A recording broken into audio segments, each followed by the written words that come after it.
know you're there. Welcome to 81 Sports.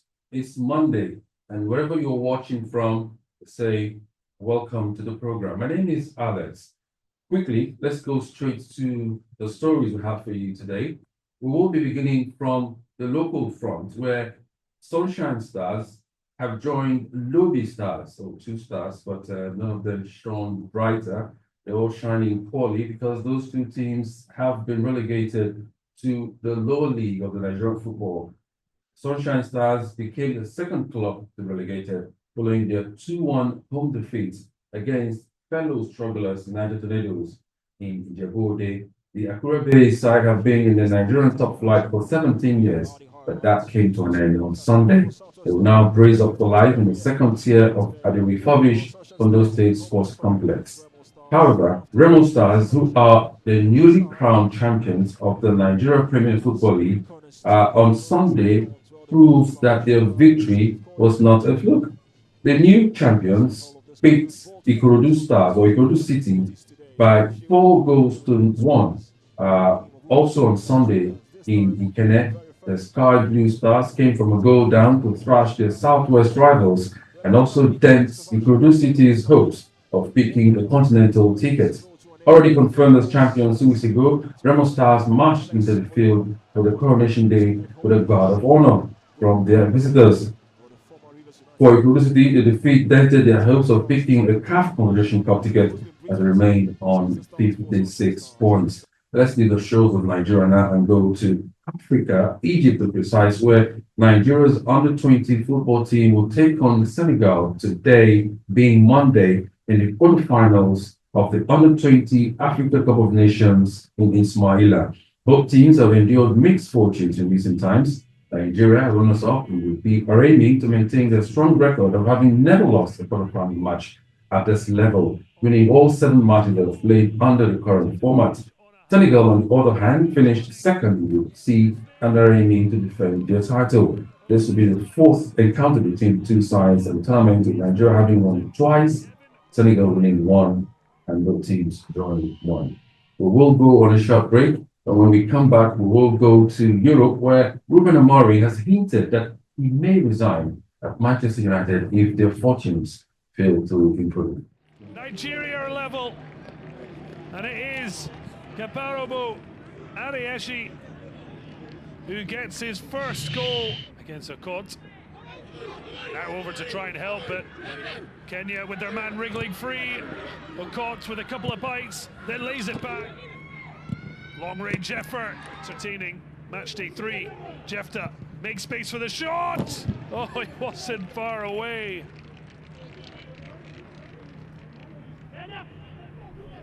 Well, it just sat. Oduor denies Kabangu as it finishes.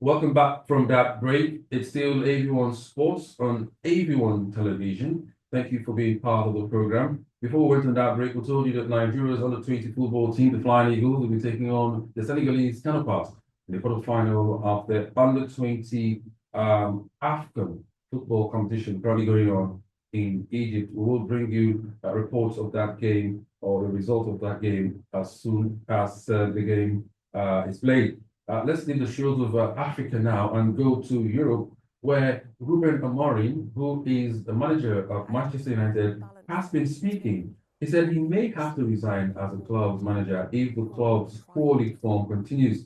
United's appalling finish hit another low at Old Trafford as they lost last night to West Ham United by 2 goals to 0. Amorim's side have only beaten relegated duo of Ipswich and Leicester City in the league since January 26 and are on their joint worst winless run in the Premier League of 7 games. United are currently 39 points and 16th on the table, with only Europa League final opponents Spurs and 3 relegated teams below them. We're expecting to be joined by a sports analyst, Anthony Bekele, who will join us all the way from Owerri in Imo State, where we hope to talk about comments related to Arsene Wenger, former Arsenal manager, who said some days ago that he doesn't like the idea of Europa team winners qualify automatically, Europa League winners, I beg your pardon, qualify automatically for the UEFA Champions League. He says if you want to qualify for the Champions League, you have to qualify by virtue of winning the league or finishing top four for England teams, and not through, in his words, the back door. And that's what we'll be looking at with Tony Ubekele. I don't know if he has joined us.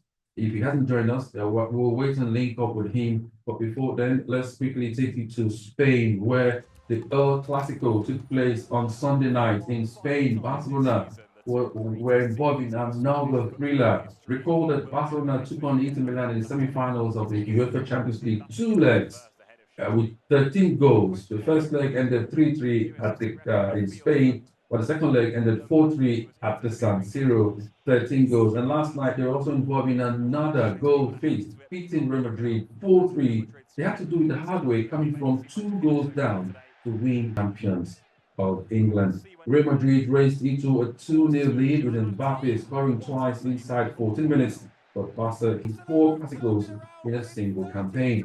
Barcelona will win the league title with victory against neighbors Espanyol on Thursday, or if Madrid lose to Mallorca on Wednesday. And before we take this last story, we seem to have Tony on the line. If you can hear me, Tony, can you hear me? Yes, I can hear you, though it's a bit faint. Okay. Good afternoon, Alex. Good afternoon to you. How is Owerri this afternoon? Well, where is good? It's all right then. Glad to have you on the program, Tony. Yes, we all live to AV1 Sports, and I did tell you this afternoon, I know you've been following the news lately. Arsene Wenger was quoted to have said that he doesn't like the idea of Europa League qualifiers or Europa League winners qualifying straight to the Champions League. He would rather they qualify through the normal way, the league. In England, 4 teams to qualify for the Champions League, known as the top 4. And Arsene Wenger is saying no, Europa League winners should rather qualify to play the Europa League and not the Champions League. I would like to hear your thoughts on that, Anthony. Okay, I was struggling with my audio, so if you could come over what you said again. So, okay, you want me to take the question again, right? Okay, Yes. I said that Arsene Wenger, former Arsenal coach, said that Europa League winners shouldn't qualify automatically to play in the UEFA Champions League. Rather, they should be given the automatic qualification to play in the Europa League. UEFA has a rule, Europa League winners to qualify for the Champions League, and he's saying no, that rule must be stopped or abolished. What's your take on that? Well, you have to look at the motivation factors that led to this rule being instituted in the first place. The Europa League is not as money spinning as the UEFA Champions League. Right from the group stage of the Champions League, UEFA Champions League, it's the money doubles, it increases up until you get to the finals of the Champions League. In fact, just by a mere qualifying for the Champions League, the money that you earn by qualifying for the Champions League is twice as much as the Europa League winners get in terms of prize monies. So when you factor that into consideration, everybody wants to go to the Champions League. And for those who, for those who in the top leagues in Europe who find themselves, unfortunately, to qualify for the Europa League, it gives them that incentive, that motivation to get the Holy Grail. The Holy Grail means if you qualify for if you win the Europa League, then of course that was when it became clear to them that look, there is this possibility for them to actually get to the finals. And in true to type, Ruben Amorim, I was listening to his interviews just after the Tottenham, just after the Olympic Lyonnais game, and 2021 or 2022, when they won the Champions League under Thomas Tuchel. They were sixth on the log, and they didn't have any chance to qualify for the Champions League. In 2012, it was just the Champions League or nothing. They were eighth on the log as at that time. When Chelsea won the Europa League with under the leadership of Maurizio Sarri against Arsenal, it was the only hope of Chelsea to qualify for the Champions League. So that in itself, it happens that sometimes when it gets to the tail end of the season, the business end of the season, coaches and teams, they tend to prioritize the leagues, the competition, the tournaments that they will give their attention to. Till today, the Carabao Cup is still not fancied by many coaches. It feels that it's just an added burden to the physicality of players and makes them injured. And that's why you see, right from the days of Arsene Wenger, when he was there, he had one team for the Carabao Cup, another team for the Champions League and the Premier League. So it still boils down to the fact that you have to look at the whole and not the part. The part this time is Tottenham and Manchester United being two English teams qualifying but not doing well, almost going on relegation. But if you look at the bigger picture, you will understand that they need to save the Europa League. They need to save the Europa League from going into extinction. We're out of time, Tony. I have to stop you at this point, but let me just put you on the spot. Man United and Spurs, who do you think will win? Well, the odds favor Manchester United, obviously. But, in football, you never know. Ange Postecoglou says that he usually wins things in his second season. That has become sort of a very national anthem across the football space. But